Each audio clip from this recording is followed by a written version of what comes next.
दोस्तों नमस्कार। आपका हार्दिक स्वागत है आपके अपने चैनल लीगल आई में। यह अंधकार से प्रकाश की ओर चलने की व्यवस्था का चित्रण करता है। आज हम विचार करेंगे प्रकृति के इस अनोखे खिलौने के बारे में जिसे हम मानव शरीर कहते हैं। इस खिलौने के अंदर जितने भी खिलौने दूसरे इसके साथ रखे जाएंगे ह्यूमन बॉडी वाले, सबकी संरचना एक दिखाई देगी अपरेंटली। नाक, कान, मुंह, हाथ, पैर, लेकिन एक चीज सब में लगे, उसको कहते हैं फिंगरप्रिंट। उस बनाने वाले ने एक ऐसी संरचना बना दी जो यूनिक है। जैसे आजकल हर दुकान के पास एक स्कैन कोड रखा हुआ है, जिसको स्कैन करते ही उसके पर्टिकुलर अकाउंट को खुल जाता है। ऐसे ही इसका भी एक कोड बनाया था। वो कोड जो कोड नहीं हो पाया, इसलिए बहुत सी ऐसी परिस्थितियां हैं जहां हम इसके अंदर जाके कुछ भी परिवर्तन नहीं कर सकते। एक परिवर्तन अपरेंटली ये भी दिखाई देता है कि अगर आदमी बीमार हो जाता है तो उसको वो दवाई दी जाती हैं जो साइंस ने प्रमाणित की है, लेकिन वो सारी की सारी दवाइयाँ एक ही मॉलिक्यूलर स्ट्रक्चर पर डिपेंड करती हैं। हर व्यक्ति के लिए अलग अलग स्ट्रक्चर की आवश्यकता है, वो उनके पास संभव नहीं है। इसीलिए वो अंदर तक जाकर शरीर को शुद्ध नहीं कर पाते। अब क्या करें? हम ठीक तो करना चाहते हैं, साधन हमारे पास सीमित हैं। नहीं, ऐसा नहीं है। साधन हमारे पास भी असीमित हैं।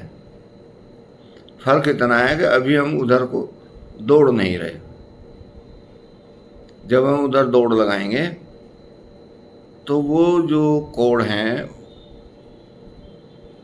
वो अपने आप ही एक्टिव हो जाएंगे, और वो उसी सामग्री से, जो साधारण सामग्री है, दाल, चावल, गेहूं, सब्जी से ही वो चीज़ें उठा लेंगे जो उनकी आवश्यकता होगी। उनके लिए विशेष किसी पदार्थ की आवश्यकता नहीं है। ये एक उनका विशेष गुण है, और उस गुण को प्राप्त करने के लिए हमें क्या करना पड़ेगा? हमें अपरेंटली ये मानना पड़ेगा, ये धारण करना पड़ेगा कि हम ईश्वर की सर्वोत्तम संतान हैं, उसके सबसे अच्छे खिलौने हैं। हमारे अंदर अगर कोई डिफेक्ट आ गया है तो उसको ठीक करने के लिए उन्होंने खुद इसके अंदर ऑटो जनरेटिंग पावर दी है। और वो ऑटो जनरेटिंग पावर क्या है? फिंगरप्रिंट। एक दूसरे आदमी के फिंगरप्रिंट नहीं मिलते, ये हमें मान लेना चाहिए। इसलिए साधना भी हमें अलग अलग स्तर की ही करनी पड़ेगी। ना कोई एक मंत्र काम आएगा, ना कोई एक तंत्र काम आएगा। ध्यान की गहराई, जाप का लय और धारणा ही काम आएंगी। धारणा में हम ये तय करेंगे कि हम ईश्वर की सर्वोत्तम संतान हैं।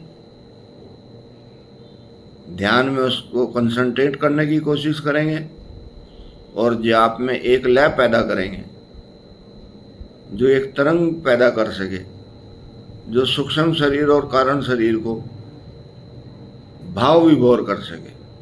और जब आप भाव विभोर होंगे तब आपको क्या मिलेगा? क्योंकि बिना लालच दिए ये शरीर मन बुद्धि काम नहीं करता, तो लालच भी हम खोल देते हैं।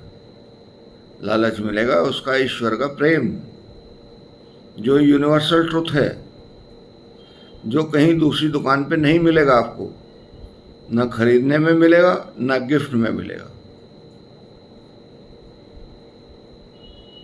न कहीं पदयात्रा करने में मिलेगा न कहीं दूसरे स्थान पे जाने में मिलेगा। जब भी मिलेगा आपके स्तर पर आकर ही उसको देना होगा। ये भी उसने वादा किया है। उसने कहा तुम्हें भटकने की जरूरत नहीं है, मैं तो पूरे ब्रह्मांड को संचालित कर ही रहा हूँ। जब आवश्यकता होगी मैं आपको वहीं जहाँ भी आप होंगे वहीं पहुँचवा दूँगा, क्योंकि उसके पास अनंत दूत हैं और वो हमें वो साधन देने के लिए तत्पर हैं जो उसका इशारा हो जाता है। और क्या उसका इशारा होता है? हाँ, निश्चित रूप से होता है। जब आपका मन ये मान ले कि ईश्वर की कृपा दृष्टि बन रही है, एक विचार बना ले, थोड़ा सा जाप कर ले, लयबद्ध हो जाए, तो आपको करुणा और प्रेम जागृत होना शुरू हो जाएगा। और जब ये दो चीज़ें उपलब्ध होंगी तब आप समझना कि आपका यूनिवर्सल कोड जो है, अगर वो रिपेयरिंग मांग रहा था तो नेचर ने उसको ठीक कर दिया है, अनंत संभावनाओं के साथ ठीक कर दिया है। नमस्कार।